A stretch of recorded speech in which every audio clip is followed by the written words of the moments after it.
Hello and welcome back to My Mom's Basement, presented by 3Chi and Barstool Sports. I am your host, Robbie Fox, or am I? And this is my co-host, Clem, or is it? And we're here to talk about the penultimate episode of Secret Invasion. We love penultimate episodes here on My Mom's Basement. We love talking about them. Whatever series it is, we consider this one of the biggest. This was a good episode of Secret Invasion. I liked it better than last week, even though maybe more happened last week. I like the more thought out episodes of Secret Invasion instead of the more action filled episodes. So when you have the paranoia and the tension building, I'm more in on the show then. Still, this being the penultimate episode, one left, I don't think it's reached the height that we wanted it to reach. It hasn't reached that fever pitch yet where it has a lot of work to do in the finale if it's going to ever reach there. Do you agree with that, Clem? Oh, yeah. I mean, I'm just going to say it now. I think it's safe to say this is not the Marvel Andor. We can all come to agreement on that one. But hey, it was a nice dream while it lasted. However, like you said, it was the penultimate. And I have to think like this week versus last week, there were some parts I liked more last week, some more this week. And again, it's kind of like being underwater when you're listening to music, where it's like, if I was above water, it would be so much better. It's still all right. I can still live with it. I don't know if that makes sense. But it's the penultimate, Bob. And for the people on YouTube, you know what I'm doing? What are you doing? Got to get into penultimate mode. Got to bring in the heavy hitters for this. Oh, wow. Clem, for the people listening on the podcast feed, just put on an eye patch, just like Nick Fury at the end of this episode when he pulls it out of that little grave tomb, whatever you call it, Coliseum. I don't know what you call those houses in the cemeteries, but when he pulls it out of that, Clem just did that. I'll tell you, having an eye patch is disorienting. My entire spatial awareness is fucked. Right? How does Nick Fury like live, let alone shoot? Perform combat? God damn. God bless him. I guess if your fucking eye is like jelly because an alien cat scratched it. But I'm going to see how long I can do this on the pod. I'm telling you, it's going to probably be about 3 more minutes because I can't even collect my thoughts right now. Nick Fury, I am so much more impressed with everything. Nick Fury assembled the Avengers with one fucking eye, and it's so much harder than I could have ever imagined. Oh my God. It's more impressive. Him living day to day with his eye patch is more impressive than assembling the group of heroes that saved the Earth from Thanos. Yeah, if you've been listening to the podcast or watching it for a while, you may remember I wore an eye patch for a little bit during our House of the Dragon recaps, yes. And I swear I made my eyesight worse in that one eye just from a couple episodes. Every week I would take it off and I would walk into like a wall and my girlfriend would be like, "Are you okay?" Blogging and podcasting, it ain't for the faint of heart, baby. No, it ain't. By the way, just for the people watching on YouTube as well, we talked about my Noel Gallagher experience last week. Check out that. I got it framed and put in the vinyl, frame, whatever. I got that on Amazon. Just thought that was a nice thing. I'm trying to build the shelf every week so people watch and realize behind me is, we're slowly but surely moving in here. Damn, I was gonna say, look at my young Robbie growing up right before my eyes, making a trip to Michael's just to get a frame, and that's such an old fucking man way of thinking. Everything's just Amazon now. You just get it shipped to the house. I even got some Disney throwback portraits. Like, you remember those posters they had at the Magic Kingdom when we went? It had like the old version of the rides. I bought a bunch of them on Etsy, and I bought frames, and I bought them through Amazon. I'm like, man, I feel like I'm cheating on Michael's. It's the one reason I go into that store. Little tangent here. I fucking despise Michael's. I despise it so much. It's like my wife's favorite place in the world. The smell. Yeah, why? The smell is awful. And I'm not a crafts guy, and that 99% of the store has no interest in me, but that smell just gives me the willies. I do not like it at all. I'd rather wear this eye patch the rest of my eye for the rest of my life than have to go into Michael's ever again. You used to love Michael's? Yeah, like my mom was a big crafts mom. She was big, let's go get a craft and do it. So she would take me to Michael's. I would pick out anything I want. Usually it would be like some kind of cool Batman coloring book or some kind of cool Batman thing I could paint. It was always themed. And then, so Michael's has good memories for me. Wow. This is a kind of a funny story, I think. I had, like most kids do when you're really little, teddy bears. Like, I had this one teddy bear that I loved. I slept with from when I was a baby. I called it Ted. And then my mom and everyone in the family was like, all right, shit, let's get him another one of these just in case he loses it. So they take me to the store and they try to swap it out Indiana Jones style and be like, check this out, with a different teddy bear. And just cute Robbie Fox hugged the new teddy bear. And I said, a new one? Thank you. And they were like, oh, well, that was adorable. I guess we got to buy him the new one. So then I had new Ted and I had old Ted. That's what I called them, new Ted, old Ted. Then I got a third teddy bear, which was the old teddy bear, but a new version of it. So that one was new old Ted. So I had new Ted, old Ted, new old Ted. New old Ted. Every night I slept with these 3 teddy bears. One of them eventually got tattered. The old Ted eventually got tattered and worn down.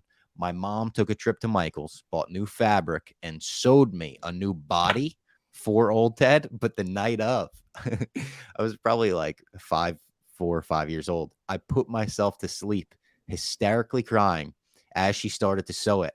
And I said, I can't watch the surgery. And I ran to bed and I put myself to sleep.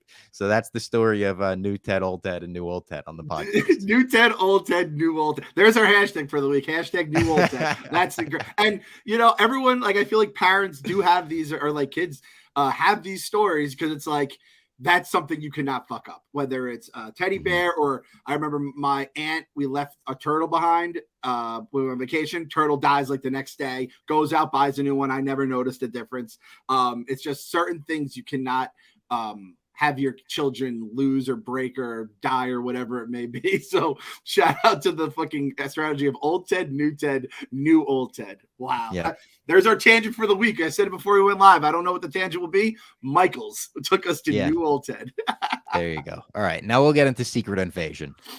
We open the episode with the president being rushed into the hospital. Ooh, I wonder if he's going to make it. I wonder if he's going to survive the whole show. Like, come on. They're literally putting billboards up in Times Square like the new president of the MCU, Indiana Jones.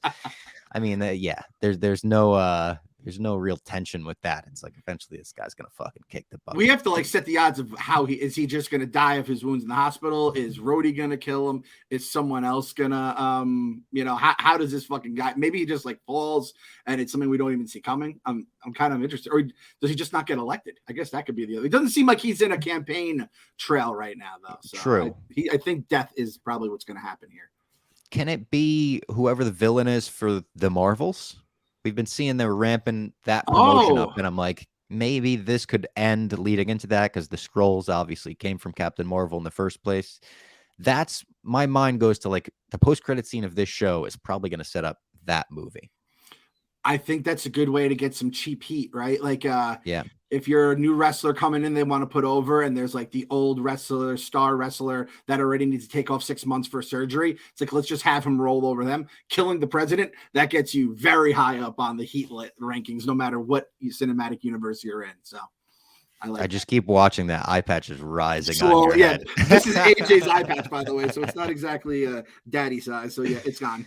Was that from his pirate phase, or is he still in the pirate phase? I know he was for Disney. AJ's a massive just dress up fan. He has like 1,000 different costumes. He likes to, he has like a Giants uniform, blah blah blah. So right before we went live, I said, "Oh fuck, I gotta look see if we have an eye patch." And my wife's like, "I just saw it in his room like 5 minutes ago," and boom, there it was. So. What a life a parent has, where you're like, we can see if we have an eye patch, and you're like, I think we do. House of the Dragon, like 80% of the stuff I had was from him at some point. Yeah. So idiot podcaster who likes to dress up. I have plenty of costume changes ready for me. Same. My girlfriend just rearranged our closets, and she's like, hey, I just want to show you how I rearranged the closet. So here's your flannels, here's your long sleeves, here's your costumes. I was like, thank you for letting me be a 25-year-old man with a costume closet. Here's your costumes. God bless Lady Fox, man. God bless anyone that is dating or married to a Barstool employee who just like, oh, you have to like videotape me doing this absurd fucking thing. They don't even say like what or laugh. They just do it. They like, this is my life. All right, give me the camera, portrait or horizontal. Yeah. Skrulls are officially on the news. That whole incident with the president ambush, that's out there. People have footage of it. And then we cut to new Skrullos, and we get that guy Pagon goes and criticizes Gravik. He kind of follows him in, criticizes Gravik in front of everyone for not killing Nick Fury when he had the chance. And Gravik is like, listen, the president is the target. Fury, whatever. We'll deal with him when we deal with him. And he's like, no, you sent Varush. You would have never done it. You're a bad leader, essentially. And then he claims that the Avengers DNA that he was sent to look for by Gravik was not in the spot that he was told it was. In front of everyone, Gravik kills Pagon, Groot arms through him and everything. I got to say, Clem, again, and I'm not this guy. I promise I'm not this guy. I thought the CGI on this looked bad. Like, it looked really weird and shaky. There was one quick scene in particular that I went back on, and it was kind of going in and out of his arm. I just saw they spent like $300 million fucking dollars on this show. Where did that money go? Was it all Samuel L. Jackson's salary? Because if it was, so be it. I'm all for him getting the bag. But it doesn't look like it went into special effects here, at least. When we see the scrolls, they look good. I assume most of that is prosthetics, though, and makeup. Yeah, I was wondering the same thing. It feels like it's like always in like a dark spot, and I can't really see what's going on. And I'm like, what the fuck? But yeah, it's probably a CGI thing, which again, I don't know how much they're quote unquote writing off at Disney Plus, but they should just write off completely, because $200 million for that kind of return, unless it's Samuel L. What the fuck are we doing here? And I hate seeing him using my Sweet Groot's powers for evil every single time. It's like Groot himself is putting his arm through it. And I have to say this, obviously I'm the villain guy of the podcast. This guy Gravik fucking stinks, man. I'm gonna say it. I'm gonna use the F word. He's a fraud. Gravik's a fucking fraud, man. Like, I understand you fucking become a dictator, you become the head of everyone, and then you just start killing anyone who disagrees with you. That's probably how like the typical arc goes. I expect more out of my villains these days, especially another $200 million show, whatever it may be. He's the lead character of Secret Invasion, which makes Jose fucking lose his breath just talking about it or thinking about it. I need more out of this guy Gravik. I think he fucking stinks. He's becoming he's like one-dimensional. They're trying to make him like two-dimensional or three-dimensional. He's very just lame. I am not a fan of him. Yeah. He's not great. It seems like a bit of a waste of the actor, because you could tell the actor's got something awesome in him. Yeah. Yeah. I mean, the scene later on in the episode when he turns into a scroll was the first moment where I felt like threatened by him, weirdly. Yeah. Even though he has that shape-shifting ability, like, I didn't really sense him as a real, we can't fuck with this guy until later on. But yeah, not the best villain, not super memorable. I think back to even the other Marvel shows that weren't necessarily like the best shows. Ethan Hawke in Moon Knight was awesome. He was really good.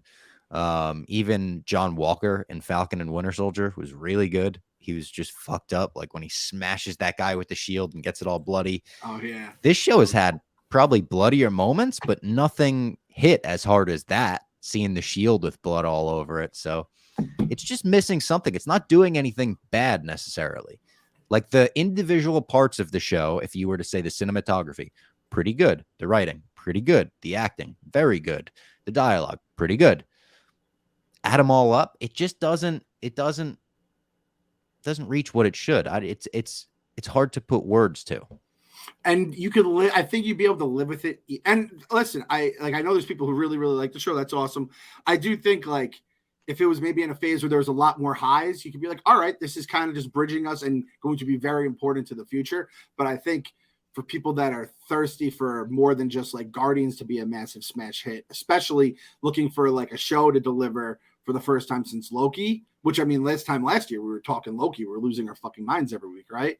So it's definitely been a little bit of a different experience. I'll just leave it at that. and it's just, yeah, it's weird. It's you said it feels like it might be important for the future. I hope it is, but it feels like they could just never mention anything that ever happened on this show and the MCU would move on fine. Like, Maria Hill's dead and Rhodey was a scroll, but if they wrap all that up by the end and Rhodey's back to normal person, they might never reference Maria Hill again. And Colby Smulders gets the guest star credit every single episode, because basically weird. She's shot every episode. They just keep showing it. It's like, I've watched Maria Hill die more than Uncle Ben at this point. Yeah. But I mean, shit. Hopefully that, like, shout out to her agent. Hopefully she keeps getting like extra paychecks just from technically being in every episode. Shout out Robin Scherbatsky.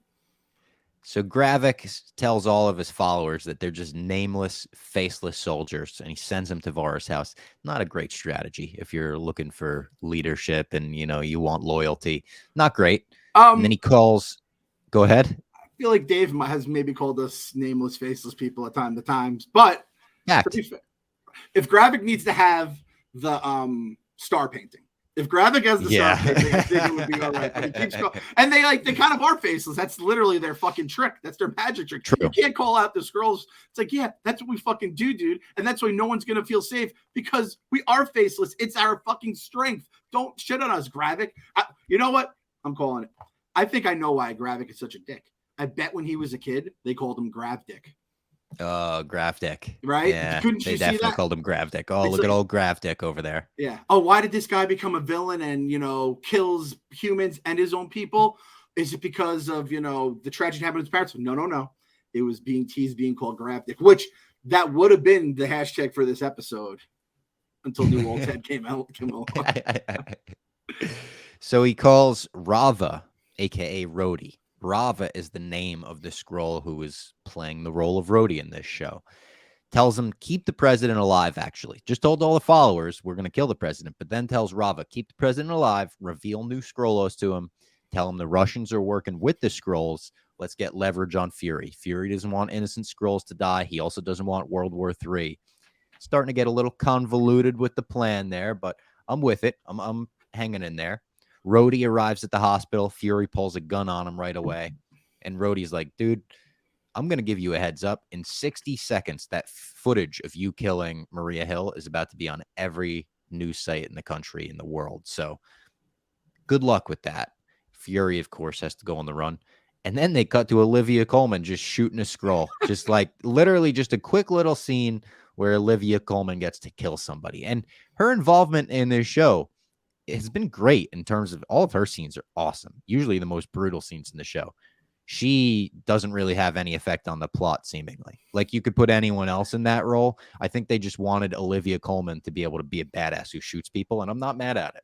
I respect it. I'm very happy with it, and I'm going to say this right now.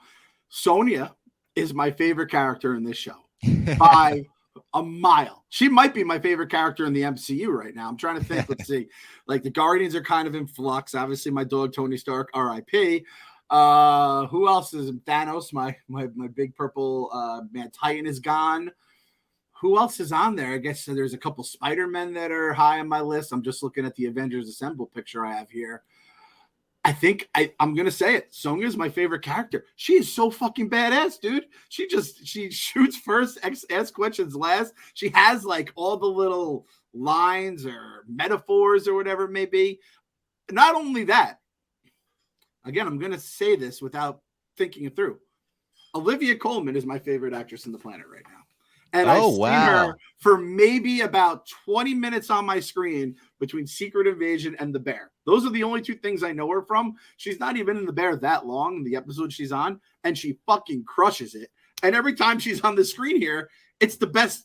It's the highlight of the show. When you were saying, do you like this episode more than last episode? And if I said yes, it's because Olivia Colman was in this episode and not the last episode. I fucking love her. Her scenes were great. She crushes. She's fucking awesome, man. Also, I was disappointed in Dave and KFC and their bear takes. Both of them. Hated it.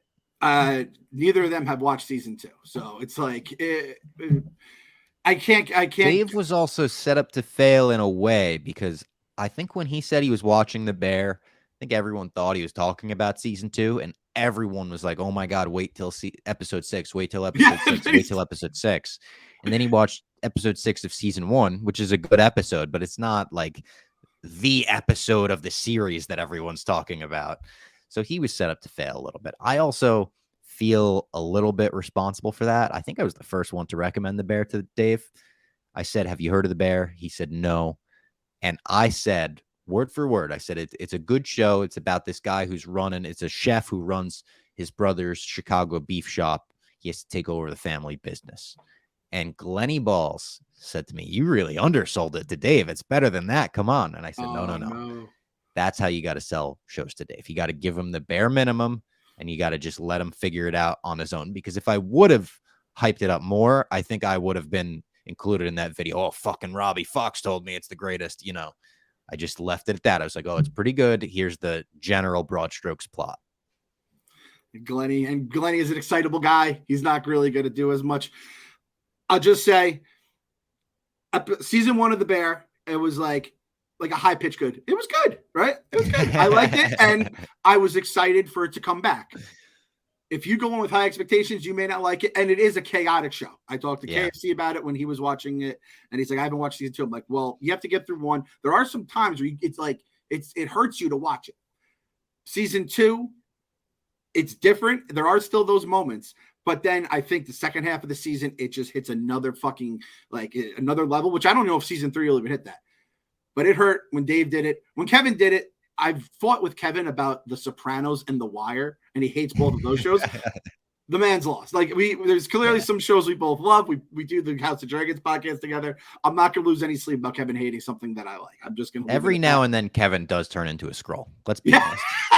Wow. Could you imagine that if we look back and it's all the what would be more fucked up is, what if all the times I like Kevin, it was the scroll Kevin that I liked? Oh man. Scroll could FC. Be. We've seen good scrolls. If Ben Mendelsohn is, his scroll, it's like, we like that guy, Kev. Sorry. So Beto, the scroll that came in, I think it was episode 1, and Emilia Clarke introduced the new Scrollos. He approaches Gravik for Pagon, on his behalf. And he's like, what's up with that? He was just trying to voice his opinion, blah, blah, blah. And Gravik kind of blows him off, takes a phone call with Rhodey. While he's on the phone, Skrulls attack him. And I loved this scene. They throw a bag over his head, which I was like, that ain't going to work on a fucking Skrull. But they just hit him from all angles. He turns into his Skrull form. And then you get to see him go Super Skrull. The effects here did look better, too. I'll give him that. Beats him up, completely demolishes each and every one of them. And then takes Beto out, throws him through the wall and shit. And in front of everyone, slashes this fucking guy's throat Red Wedding style. When he did that, I was like, okay, that's what I wanted to see out of Gravik. I wanted to see him do that episode 2, establish that dominance with the Skrulls and establish that you can't trust this guy. Establish a little bit of that Tuco Salamanca-ness, where it's like, this guy's partners aren't even his partners. They're not even safe from this guy. So I liked this scene a lot. I thought this scene was probably the best in the episode. And I won't say the best in the episode. Olivia Colman was really good. Yeah, and it kind of just stuns you at first. I didn't know what the bag over the head. I'm like, is that just really just to disorient him and maybe suffocate him along the way? Or is that some sort of scroll thing that might stop scroll powers from coming up? So I didn't know what the bag on the head. It's like, yeah, that's their big weakness. That's their kryptonite. Yeah, that's exactly. Not the Ziploc. No. And let me tell you, buddy, I just had to have the talk with AJ recently about avoiding plastic bags. It's the one thing is apparently you have to go over the stairs. You have to talk about the plugs in the wall, and then the plastic bag. That's the fucking Stay Puft Marshmallow, the innocent killer ball. I was like, dude, he was just started put over his head. I'm like, you cannot do this. He's like, why? I was like, kids have died when you put it over there. He's like, what was their names, Dad? I'm like, oh God, don't make me. You're like, come on, let's Google it. Come over here. Come over to the computer. We have to look it up together, buddy. But that was cool. Watching Gravik super scroll those hoes was great to reference my boy Soldier Boy. That was good. I like that. You like that? You like I threw that in there? And you shit, man. Did you grew up with Soldier Boy's Rise, right? That was in the young, impressionable Robbie age. Whew, that's all kids doing it at the talent show. That, it was that type of thing, making YouTube videos of people doing the dance. I could never really do the dance. I'll be honest. I'm not a dancer. I'm like, Gamora, not a dancer. But I was always into the Soulja Boy remixes, especially Travis Barker remixed that. He just played drums over it. Yep. Thought it was the coolest shit. A lot of people have talked about the way Gen Z acts and their, what they don't like, what they do, what they've killed right along the way in terms of industries. Not a lot of people are pointing the finger at Soulja Boy because he was the one that basically brought him into this world musically, and the fact that the world has basically been shit for 20 years now. And then everyone after Soulja Boy just copied him. They stole his bars, line for line, bar for bar. Oh, he's Drake. Do you Drake. think we get Soulja Boy on the pod? Remember when he did the Barstool tour a few years ago? Yeah, and he was on everything. That was the Soulja best. When Soulja Boy walked into HQ2. If you don't know the story, if you're listening to this podcast, Soulja Boy walked into HQ2 right after that famous Breakfast Club interview. Might have been the same day because he was wearing the exact same Gucci headband. and he was like, Soldier Boy in the house. That's how he introduced himself to the Barstool office. And then he was there to promote like the Soldier game system, the Soldier Game Boy or something, which was just a fraud game system that he got sued for or whatever. It was, so great. He had his lines too that he liked. He had to hit the Drake with I think he hit it with Kevin, hit it with the Breakfast Club, hit it with Hot 105, whatever. Great stuff. We need to get Drake on the pod to recap the finale next week. If anyone out there knows Drake or Drake, Soldier Boy, and can tweet at Soldier Boy, ask him to come on the pod with us. Or I would let Drake, either or. I know he's on tour right now, and hey, speaking of that, let's talk about Drake's tour because Gametime, the exclusive ticketing partner of Barstool Sports, created by fans for fans, will hook it up as they're the ticketing app that makes it easier than ever to score last-minute deals and tickets to sports, concerts, shows, and more. They guarantee the lowest price, so if you're looking to see Drake on tour, go with Gametime. It's a must-see concert summer. You've got Drake, Morgan Wallen, Dead & Company, All Time Low is about to kick their tour back up. It's all possible with the Gametime app. The biggest last-minute price drops can be found on the seats you never thought you could buy, and the purchase process just takes 2 taps and 10 seconds. Once you buy your tickets, they're delivered directly to your phone, no printer needed, and the app also allows you to easily share tickets with your friends via text so you can get into the game seamlessly. Skip the hassle, enjoy the moment. Download the Gametime app or go to the website, enter your email, and redeem code MMB for $20 off your first purchase. Terms apply. You could also go see Yellow Card this summer. I just interviewed the singer, Ryan Key, on the podcast. That's on the YouTube channel right now. He is a massive Star Wars fan. He's got a whole sleeve of Star Wars tattoos, Star Wars in-ear monitors, and he told me the Galactic Star Cruiser was the greatest experience of his life. Besides the birth of his baby and the getting married, I guess. But the way he said it was like, I guess I have to say baby and marriage, but the Star Cruiser was for real. He said he's going with a group of 25 the week before it closes for a 3-day voyage, and they're all going in costume 24/7. He said absolutely nobody is allowed to be in sandals or flip-flops, or he's like, this is immersive. We're immersed. We have to go. I know. I'm like, can you make that 27, bro? We have to get Dave to take us. Like, I mean, come on. It's shutting down September 30th. I didn't know we could wear costumes there.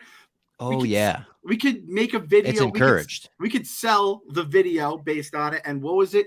$5,300 for a family of 4 between the flights. Dave's already in Miami, where the hotel is the fucking expense, right? We got to get this done. We got to talk to the sales team. We got to talk to Dave. We've got to get this done. We got to get this done. We have a timeline here. We have 3 months left. August. No, we have 2.5 months. You know what I'll do? I'll cut the clip of him selling me on it, the Yellow Card singer, and him telling me it's the greatest thing ever, and I'll tweet it, and I'll make sure Dave sees it. There, and Jeff will be fucking promoting that thing nonstop.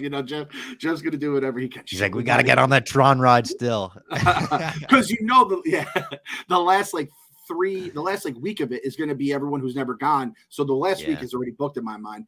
We have to get at some point. I don't care if it's football season, not football season. It has to happen. So, but in the meantime, we'll go see Yellow Card. We'll go see Drake. We'll go see Soldier Boy. Maybe Soldier Boy's playing. You go on Gametime, get some Soldier Boy tickets. Yeah. So Fury goes to a secret hideout. Guy is there waiting for him. They talk a little bit about the history of the secret hideout, World War II and stuff. And then he says this line, Talos chose the path of struggle. I don't know if your mind went to this, but as Samuel L. Jackson is saying those words, my mind goes to the path of the righteous man. This was his one Jules moment. Yep, that was definitely, we got our Jules moment. That was definitely the Jules moment of the episode. You say the path, 100%. And I'm like, huh? Just perk up.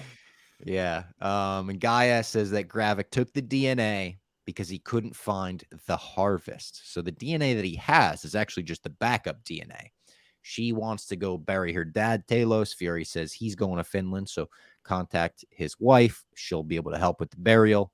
Then we see another great Olivia Colman scene where she confronts a couple. And she's like, what's up, Skrulls? Right away. She's like, hello, Skrulls. And they're like, what? She has the blueprints of the machine that they were working on. They're scientists. She says laboratory in this fucked up way. She's like, laboratory. laboratory. And the woman is like, all right, sorry, you fucking caught us. The man is like, no, you ain't betraying Gravik, not on my watch. So he goes to hold her hostage, and Olivia Colman's like, oh, same as the men in our species. Pops him right in the face. Oh, the absolute best, dude. And she's like, yeah, all they do is, what are they, like, cause violence and gaslight? That's what they say on podcasts or something like that. Yeah. That was such a fucking lie. Oh, it's like the tweet, like, all women do is eat hot chip and lie. Yeah. she hit the man version of that. The man version of that. She's like the MCU version of the Queen of Thorns from Game of Thrones. Yeah, I forgot who that with her the actress was awesome in that too. I mean, every time she's on screen, she just steals every fucking scene she's in. Oh, by the way, another Thrones person, our girl Gaia, all-time dad joke. When she goes, I'll put on a good face to Fury when she's leaving. He says to be safe. I was like, oh, that's a good one. She even hits a little smile. She's like, I know that one is good. I was holding that one in.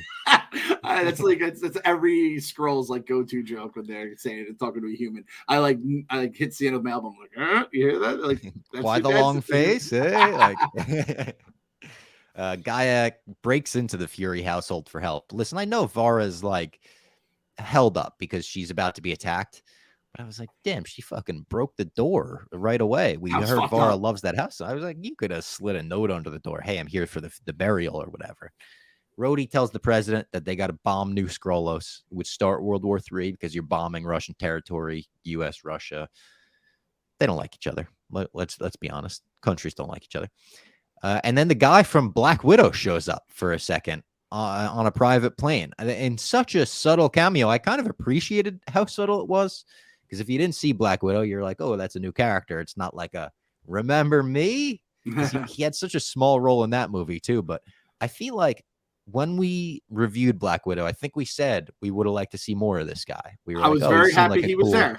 Yeah, it was cool to see. He's a connection that sometimes people can use when they're off the grid. I want to have this guy being the go-to. Yeah. He's our vacuum store guy. Yes. Right? And Breaking Bad. Great call. Yeah. Great call. So I liked that, and it was so quick. Like I said, it wasn't a huge deal, but the fact that they gave him the call, cool. More of that in the MCU. Yep. You should have like 20 guys like that set up along through all your different series, and you could just pull them in here and there, and it's a little smart. And not even everyone's going to get it, right? Not everybody's going to get it. I still didn't get the fucking kid in. You have to be careful though, where you put those people. Yeah. You put someone no one remembers in the funeral for the guy who just saved the world, and that's gonna that took me out of Endgame. That fucking goddamn took everyone out of Endgame. We were all weeping. Really, who's that? Fucking Robert Downey Jr. like got up out of the water and was like, "Who the fuck is that guy?" Yeah. Pepper Potts is like, "Hold on, stop floating the heart down the river." Who let him in? And he's like, "Remember the snow years ago? No." That was worse than the Starbucks cup in Game of Thrones. That took me completely out of it. It does every time too, because it's every time. It was almost like, oh, are they going to set this kid up to be something in the future? But they haven't. So, no, that's so strange. All of the Avengers and that one kid, fucking weird choice.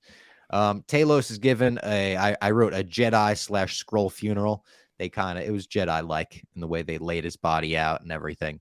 So I had that, but I also had some serious Game of Thrones vibes. Khaleesi started talking in fucking tongues like she's talking, Targaryen shit. And fucking. I made a note of that. Going up. I said, do you think she just slipped some Targaryen in there? I honestly, if I close my eyes or just like you replaced the hair on her, I would say that was a Game of Thrones scene, not a Secret Invasion scene. That's how I felt. Do you think Emilia Clarke is like happy to do that and she's happy to be part of the Marvel universe and everything? I'm sure she is, but like when she gets to that part of the script, do you think she's like, Jesus fucking Christ with the Klingon guys, enough with the fake languages? Yep, that's tough. Having them learn multiple fake languages cannot be a very fun thing. And she's probably also like, I gotta do fire. Like, I don't want to be typecast as the fire girl. Like, don't put me in everything with fire right now. So, but I guess that's I guess that's how they bury the bodies in fucking Skrullos. Yeah. Yeah, and they put the ring, the mom's ring, which was nice. And Gaia and Vara talks about how much she loves the house and everything. Gaia eventually offends Vara when she says it's totally out of pocket line. She's like, "Does Oh, Fury ever like wild. you with your real face?" She's like, "Excuse me," in her own fucking house right after she helped you bury the dad. Crazy line, and then an ambush on the house immediately, full on attack from every angle. So there you go.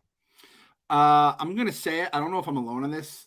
The girls becoming commandos all of a sudden felt weird. It felt like Yeah, I get that Skrulls can be fighters, and Gaia in I particular. guess she's super powered. Yeah. Yeah, and Gaia in particular, she's also like been in the shit, been in the war zone with, I imagine, all the Skrulls and stuff like that, and New Skrulls in Russia.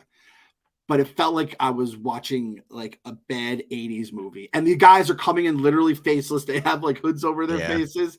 And I'm like, if you have to kill a Skrull, I felt like they sent not even like the B team, the C team, the D team. They sent like the foot soldiers from Ninja Turtles there. Like those guys, like, were you like, was Gravik trying to be like, listen, you've been a good Skrull for most of your life, so we're not actually going to try to kill you. We're going to send these bums at you. I don't know. I didn't like it. I'm not going to say it was Leia chase scene level of weird, but it no, not that level, not that level. But it's you know what it felt like to me. I made a little. I probably have told this on the podcast before. I used to make little movies with my friends growing up, action movies with Nerf guns and stuff in the forest, and they were like Call of Duty cutscene inspired. But none of my friends would like want to show up for a full day of filming in the heat where I would want them to wear ski masks and stuff. So it just wound up being me in 10 different outfits.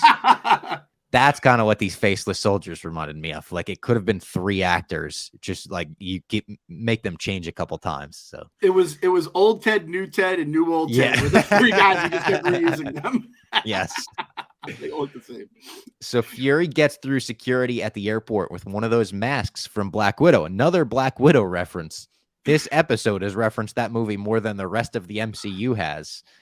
I don't know if you remembered that from the end when she walks up and I remember it so much. And let me tell you, between that and the pilot we were talking about, like I feel like all the vegetables I've had to eat by watching all these goddamn subpar MCU products over the years, I feel like it's paying off. Like we're going to get something in the next year or two from watching Secret Invasion, be like, well, that was the 6 hours of my life that I put towards it. Plus the other 6 podcasting, all of it.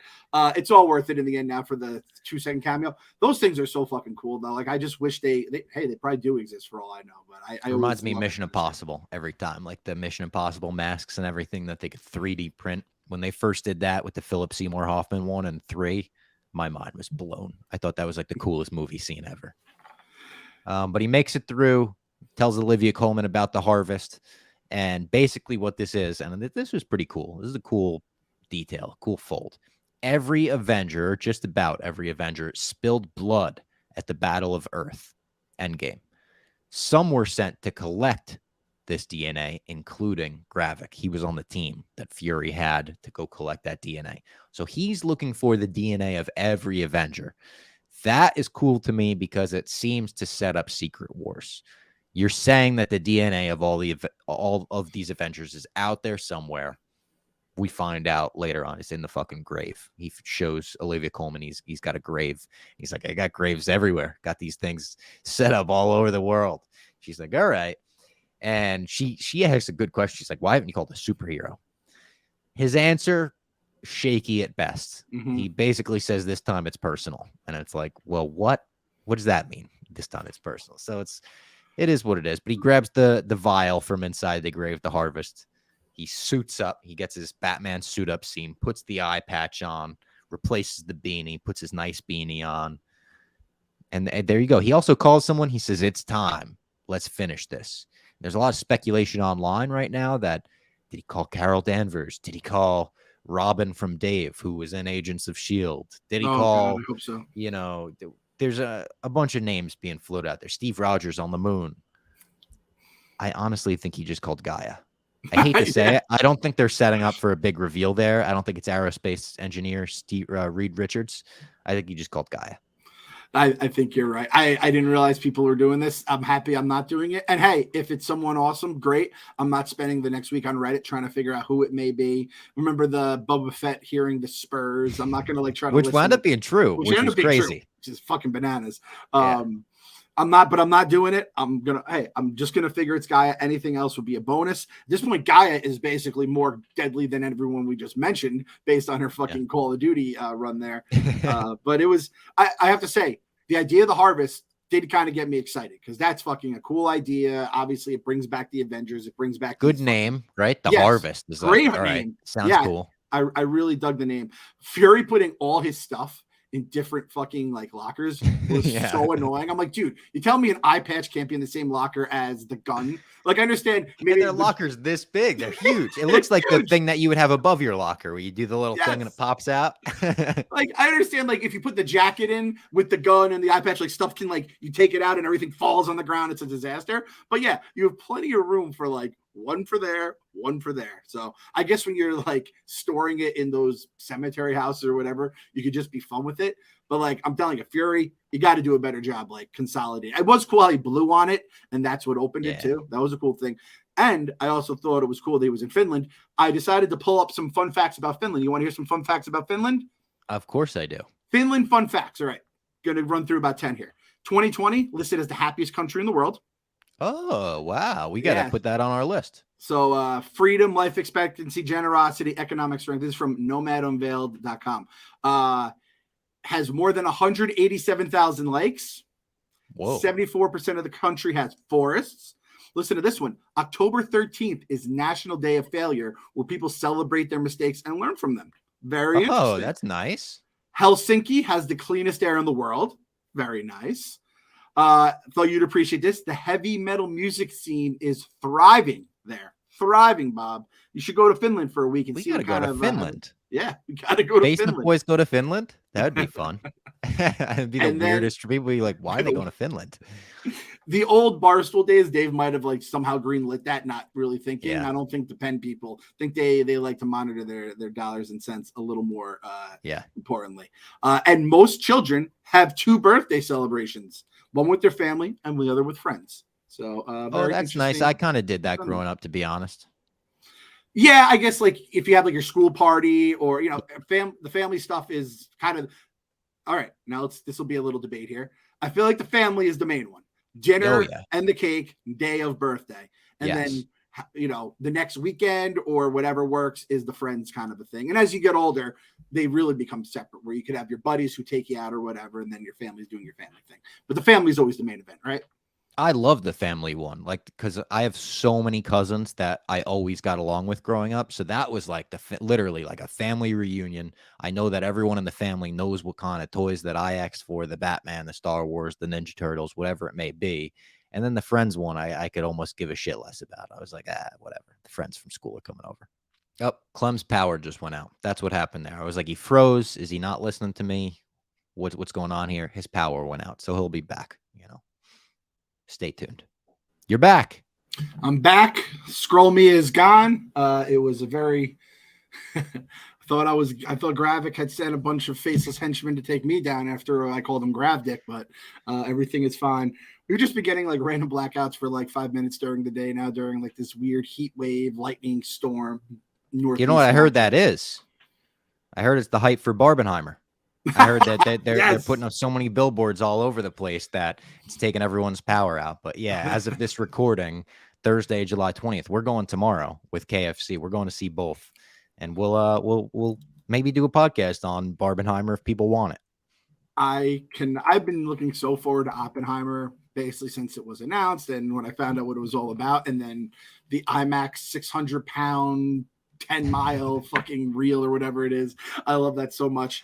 And I love internet moments or internet trends that are so fucking stupid that make no sense. And the fact that there is a Barbenheimer trend, I'm like, you got to do it. Part of me would have liked to have done Barbie first, then Oppenheimer, literally just because it's called Barbenheimer. It's the only reason why.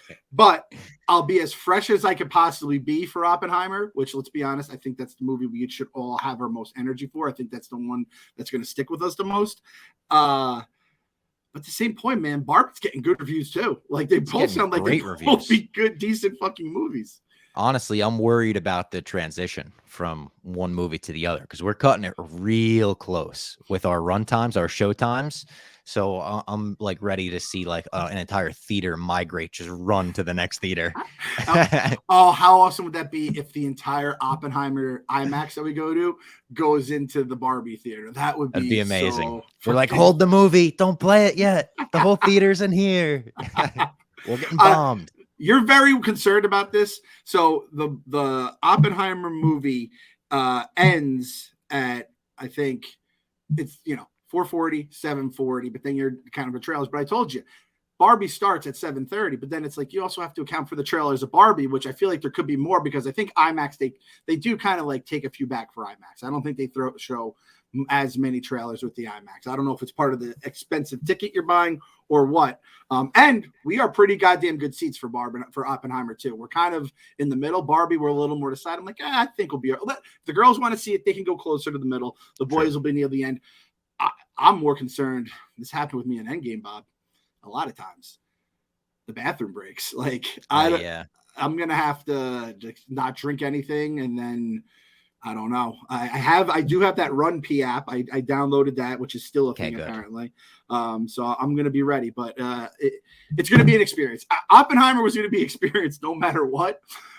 Going and making it into Barbenheimer, it's going to be a fucking trip, is what it's going to be. We're going to walk into the movies at like 4 p.m. and we're going to walk out at 10 p.m., I think. Yeah, with our entire worlds changed forever based on the advent of the atomic bomb and seeing Barbie become real on the big screen. Did you see that story? I blogged it. I have to publish it still. Margot Robbie found out that like the #1 Google result for her name is Margot Robbie Feet. And she thought it was absolutely delightful. She was so happy with it, even though it's probably just a bunch of pervs that are getting off to her toes. Definitely.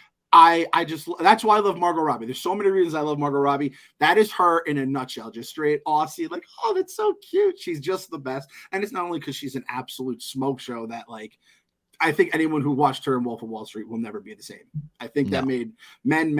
And listen, if you're a nerd, listen, people on this podcast watched her in the Suicide Squad and they were never the same. The first one, which you could say was gratuitous for moments, but that first Harley Quinn scene, it's crazy. I'll go one step further, Bob. I've been the same since the goddamn trailer of her when she breaks the glass and guns down. That's in the blog as well. We have plenty of gifts, so check it out on BarstoolSports.com. I thought you were going to say the first result was mid because of all these stupid people calling her, which you're not allowed in the basement if you call Margot Robbie mid. Let's put that out there right now. You are not allowed to come down to the basement. So anything less than great. If you call Margot Robbie good, out of the basement for life. Straight to jail. All right. This was the Secret Invasion penultimate recap. We went on a couple different tangents, but this was a fun podcast. And we'll be back next week to talk about the Secret Invasion finale. And if you really want it, let us know. We'll talk about doing a Barbenheimer podcast, maybe with KFC, since we are going to the movies with him tomorrow. So let us know. Hashtag New Old Ted this week. Shout out to New Ted, Old Ted, and New Old Ted. They're somewhere in storage or at my mom's or something. Still exist to this day. So yes. They're fighting and kicking just like the Skrulls.